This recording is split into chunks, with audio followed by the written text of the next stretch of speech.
কৃষকদের উদ্দেশ্যে সরকারি মিনিকিট বীজ বিতরণকে কেন্দ্র করে তৃণমূলের জয়ী পঞ্চায়েত সমিতির সদস্য ও বিরোধী এই দুই পক্ষের মধ্যে তৈরি হলো চাপা উত্তেজনা। পরিস্থিতি সামাল দিতে ঘটনাস্থলে এলো বরঙ্গা থানার পুলিশ বাহিনী। প্রসঙ্গত, আজ কৃষি দপ্তরের পক্ষ থেকে মিনিকিট বীজ দেওয়া হবে। এই মিনিকিট মূলত চাষিদের দেওয়া হয়, ধান ও সর্ষের বীজ দেওয়া হয়, কিন্তু সেই চাষের বীজ চাষিদের নামে নেতারা পেয়ে যাচ্ছে। অভিযোগ এমনটাই। অভিযোগ বরঙ্গা পঞ্চায়েত সমিতির শাসক দলের জয়ী সদস্যদের। তাদের অভিযোগ, বরঙ্গা পঞ্চায়েত সমিতি বিজেপি, কংগ্রেস, সিপিআইএম ও তৃণমূলের একটি অংশ মিলে গঠিত হয়েছে, আর এই পঞ্চায়েত সমিতির বোর্ড কৃষকদের মিনিকেট হজম করে নেওয়ার চেষ্টা করছে। সেই কারণেই যাতে কৃষকরা তাদের ন্যায্য সামগ্রী পায়, সেই জন্যই আজ এই জমায়েত হয়েছিল। আজকে এই বিতরণ হয় মিনিকেট বীজ, বিতরণ করা হয় বরঙ্গা কৃষক বাজারে। চা খেতে হবে না, ঘোড়া ডিম চা চাবে।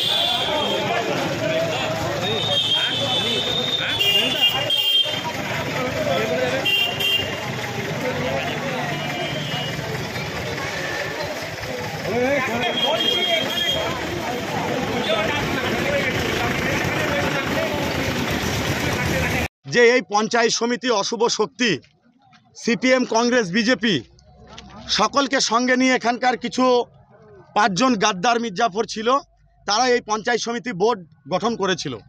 বোর্ড গঠন হওয়ার পরে আমরা কি দেখলাম, বড়ুয়ার সাধারণ মানুষ, যে সাধারণ মানুষের যে উন্নয়নের যে পরিষেবা, সাধারণ মানুষের যে সমস্ত অ্যালটমেন্ট আমাদের সরকারের তরফ থেকে দেওয়া হয়, সেগুলা সঠিকভাবে বেনিফিশিয়ারি তৈরি করে তারা বিলি বন্টন করতে পারছে না।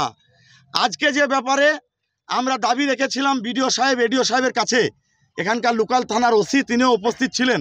আমাদের দাবি ছিল যে সুন্দরপুর জিপিতে যে মৌজাতে যে চাষিদের জন্যে যে মিনিকেট অ্যালটমেন্ট এসছিল, আপনারা জানেন, যে মৌজার জন্যে, সেই মৌজার সেখানকার যিনি পঞ্চায়েত সমিতির সদস্য রয়েছেন, তিনার নেতৃত্বে এবং তিনার নেতৃত্বে চাষিদের বেনিফিশিয়ারি তৈরি করে এডি অফিসকে জমা দিবে। সাধারণ কৃষক, সাধারণ চাষি তারা সেই মাল এখান থেকে নিয়ে যাবে, এটা আমরা দাবি রেখেছিলাম। কিন্তু এখানকার পঞ্চায়েত সমিতির যিনি সভাপতি এই জোটের বোর্ডের, গাদ্দার মির্জাফর, আর এখানকার একজন কর্মাধ্যক্ষ রয়েছেন যিনি সিপিএম, কংগ্রেস, বিজেপির সাথে নিয়ে যারা বোর্ড গঠন করেছিলেন, তারা জবরদস্তিভাবে তারা চেষ্টা করছে যে সেই মাল তারা এখান থেকে তুলে নিয়ে গিয়ে তারা তাদের মন মতন লোকজনকে বিলি বন্টন করবে। কিন্তু আমাদের নেত্রী মমতা বন্দ্যোপাধ্যায় আমাদের সবসময় বলে থাকে, আমাদের সরকার যাদের জন্য অ্যালটমেন্ট আসবে, যে চাষিদের জন্যে, যে গরিব মানুষের জন্যে, সেই তারাই একমাত্র সেই মালের উপভোক্তা, তারাই পাক, সেটা আমরা চাই। সেই দাবি নিয়ে আজকে আমাদের আন্দোলন আপনারা দেখতে পাচ্ছেন।